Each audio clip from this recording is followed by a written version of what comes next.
Dans l'épisode d'Ici tout commence du mercredi 24 janvier 2024, Claire, Catherine Marchal, profite du conseil pédagogique pour demander la réintégration de Louis, Fabien Wolfrom, à l'Institut. Cela lui permettrait de pouvoir bénéficier d'une libération conditionnelle. Sans surprise, Tessier, Benjamin Baroche, s'y oppose fermement. Au moment du vote, seules Claire et Rose, Vanessa Demouy, votent pour. Hortense, Catherine Davidzeka, qui avait promis sa voix à Claire, lui fait faux bond, ainsi qu'Olivia, Virginie Cagliari. Après la réunion, Claire passe un savon à Hortense, qu'elle accuse de l'avoir trahi. La jeune femme explique avoir voté en son âme et conscience.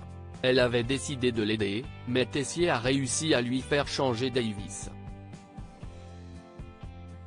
Dans son bureau, Tessier remercie Marc, Stéphane Blancafort, de l'avoir prévenu de ce que Claire manigançait, après l'avoir appris par Hortense.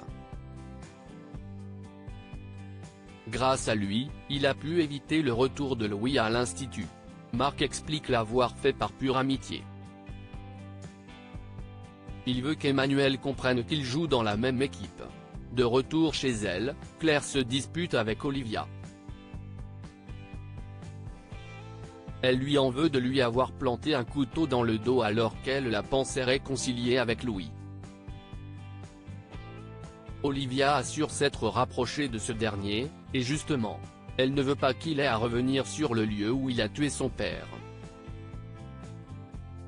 Claire reçoit alors un appel de Louis et lui annonce qu'il ne pourra pas revenir enseigner à l'Institut pour l'instant.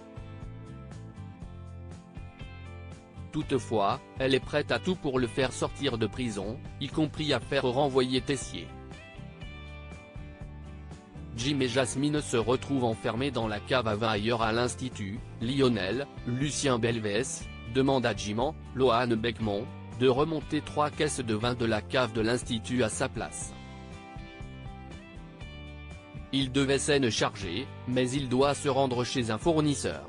Hésitant, Jim se laisse convaincre à une condition, qu'il lui rende l'appareil plus tard.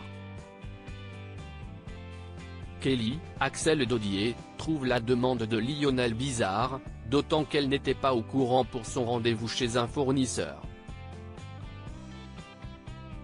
Le jeune homme avoue avoir menti, il a renvoyé Jim à la cave pour une autre raison. En arrivant dans la cave à vin, Jim tombe sur Jasmine, Zoé Séverin. Cette dernière en profite pour le confronter au sujet de ses sous-entendus de la veille sur leur relation. Elle craint que cela ne fasse naître de fausses rumeurs sur eux. Loin de scène préoccupée, Jim prend ses caisses de vin et essaye de sortir de la cave, sans résultat. La porte est bloquée et il ne tarde pas à comprendre pourquoi. Lionel a laissé un mot avant l'avoir enfermé pour se venger de sa blague d'Halloween. Agacée, Jasmine tape sur la porte pour attirer l'attention à l'extérieur. Jim comprend qu'elle est mal à l'aise d'être enfermée avec lui et en profite pour lui parler. Il lui a confié ses sentiments pour elle, mais, elle, n'a rien dit. Alors que Jasmine hésite à répondre, Lionel vient rouvrir la porte de la cave. Bérénice fait une découverte étonnante sur Carla en arrivant à l'Institut. Bérénice Tannenberg, se confie à Constance, Sabine Perrault. Elle a décidé de ne pas parler à Carla, Aricia Lemaire, de ses sentiments pour elle. Elle ne veut pas prendre le risque de briser leur amitié, d'autant qu'elle est certaine que Carla est hétérosexuelle. Constance lui conseille quand même de lui parler de son homosexualité.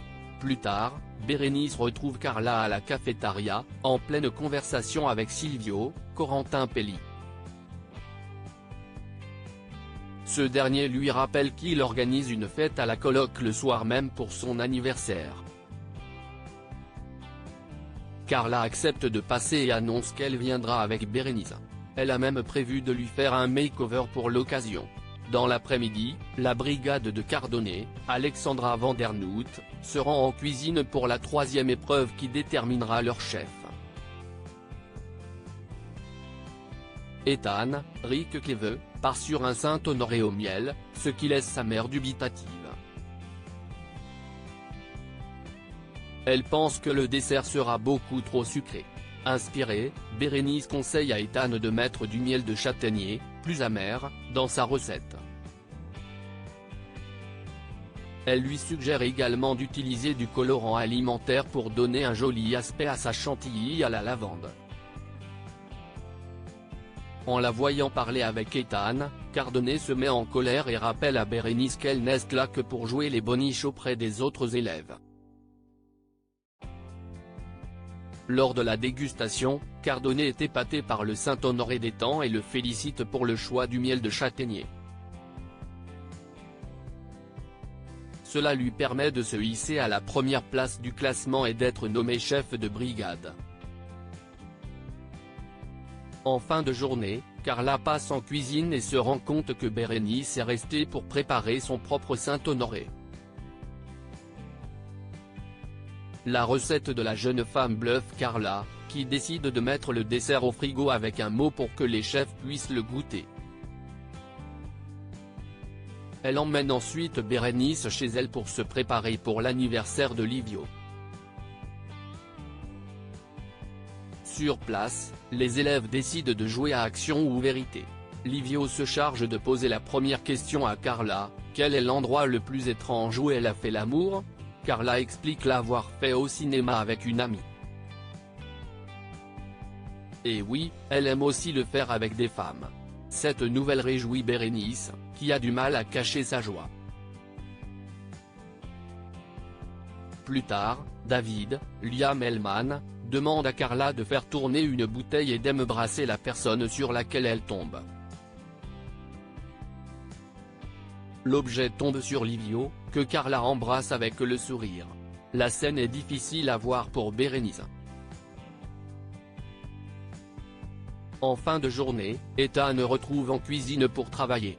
Il tombe sur sa mère, qui lui demande ce que Bérénice lui a dit un peu plus tôt. Ethan avoue que l'idée du miel de châtaignier était la sienne, ainsi que celle de la lavande. Cardone est outré d'apprendre que les seules bonnes idées de la recette de son fils ne venaient pas de lui et lui passe un savon. Ethan s'en va, suite à quoi la chef va déposer un dessert dans le frigo. Elle y trouve le Saint-Honoré de Bérénice, qu'elle trouve excellent au goût. Très agacée, elle le sort du réfrigérateur.